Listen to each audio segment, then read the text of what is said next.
Здравствуйте, в эфире новости спорта, в студии Саргалана Захарова. Российский баскетбольный клуб ЦСКА победил испанскую «Басконию» со счетом 82-78 в своем заключительном матче регулярного чемпионата Евролиги. Встреча прошла на столичной арене «Мегаспорт». Самым результативным игроком матча стал американский форвард ЦСКА Уилл Клайберн. В его активе 16 очков. В составе испанской команды лидером по результативности стал бразильский защитник Уэртес Марселини. ЦСКА занял второе место в турнирной таблице Евролиги, одержав 24 победы в 30 встречах и уступив турецкому Фенербахче по количеству побед в основное время. «Баскония» с 15 победами занимает 6-е место. Российский клуб ранее обеспечил себе выход в плей-офф турнира. 16 апреля ЦСКА сыграет дома в рамках четвертьфинальной серии плей-офф Евролиги. Соперник российского клуба определится позднее. Омский «Авангард» обыграл уфимский «Салават Юлаев» со счетом 4-2 в четвертом матче полуфинальной серии плей-офф континентальной хоккейной лиги. Встреча прошла в Уфе. В составе победителей шайбы забросили Сергей Шумаков, Илья Михеев и Денис Зернов. У проигравших отличились Тиему Хартикайнен и Петр Хохряков. На последней минуте третьего периода произошло несколько драк между участниками, в результате которых арбитры удалили хоккеистов «Авангарда» Михаила Фисенко и Семена Кошелева, а также Эдуарда Гиматова, Даниила Скорикова и Алексея Семенова из «Салавата Юлаева». По итогам встречи «Авангард» заработал 39 штрафных минут, «Салават Юлаев» – 68. Счет серии до 4 побед стал 3-1 в пользу омского клуба. Следующий матч пройдет 6 апреля в подмосковной Балашихе, где в текущем сезоне «Авангард» проводит домашние игры. Международная федерация тяжелой атлетики временно отстранила серебряного призера чемпионата Европы 2014 года весовой категории до 63 килограммов россиянку Надежду Ломову из-за подозрений в нарушении антидопинговых правил. Об этом сообщает пресс-служба организации. Отмечается, что в допинг-пробе 28-летней спортсменки обнаружены следы метинолона. Помимо серебра чемпионата Европы, Ломова также является обладательницей золота чемпионата России 2012 года и чемпионкой Европы среди юниоров 2013 -го. 2 года назад на исполкоме Международной федерации было принято решение отстранить на 1 год Федерацию тяжелой атлетики России. Срок дисквалификации истек лишь в октябре 2018 -го. При этом, согласно изменениям правил, если Национальная федерация не выполняет свои антидопинговые обязанности и не может обеспечить выступление на соревнованиях чистых спортсменов от своей страны, она теряет право на участие в международных турнирах на срок до 4 лет.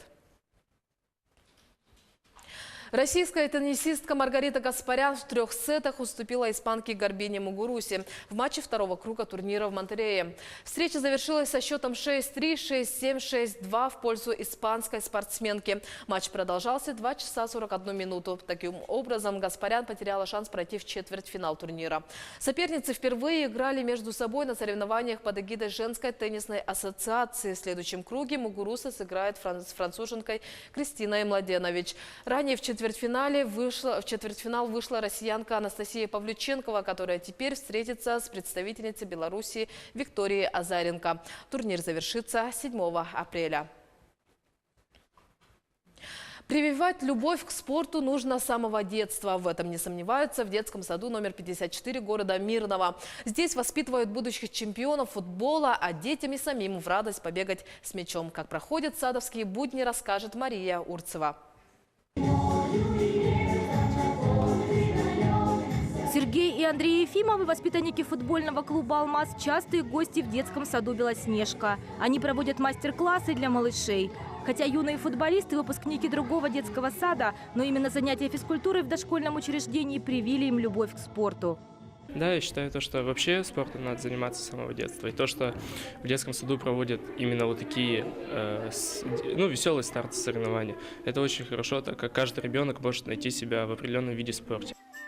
Теме футбола посвящены спортивные занятия, выставки и дни открытых дверей. Практически ежегодно в дошкольном учреждении проходит турнир «Подснежник». Есть у нас такая форма работы, факультатив «Подвижные игры с элементами спорта». И вот там дети предпочли больше игру в футбол.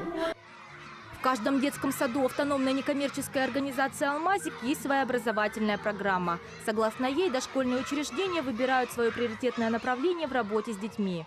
В городе Мирном есть детские сады, которые имеют группы физического развития и оздоровительной направленности, куда помимо значит, различных видов спорта, такие как футбол, мини-хоккей, и даже есть элементы баскетбола. Первые плоды футбольной программы уже есть. По словам родителей, дети уже начинают заниматься в футбольной секции. Во-первых, ему это нравится участвовать. Во-вторых, более активный такой ребенок. Ну, так как у меня сыновья, конечно, мне это очень нравится, потому что я считаю, что это достаточно перспективное направление. Мальчишкам нравится играть в футбол, они сами просятся на секции. В конце года специалисты автономной некоммерческой организации «Алмазик» составляют рейтинг лучших детских садов. Оценивают каждый по 15 показателям. Среди критериев – мнение родителей воспитанников, посещаемость, заболеваемость, участие в мероприятиях и другие. По итогам 2018 года сад «Белоснежка» занял вторую строчку рейтинга лучших дошкольных учреждений района. Мария Урцева, Антон Каханский, Кирилл Шолохов, телеканал «Алмазный край». Это были новости спорта. Всего доброго.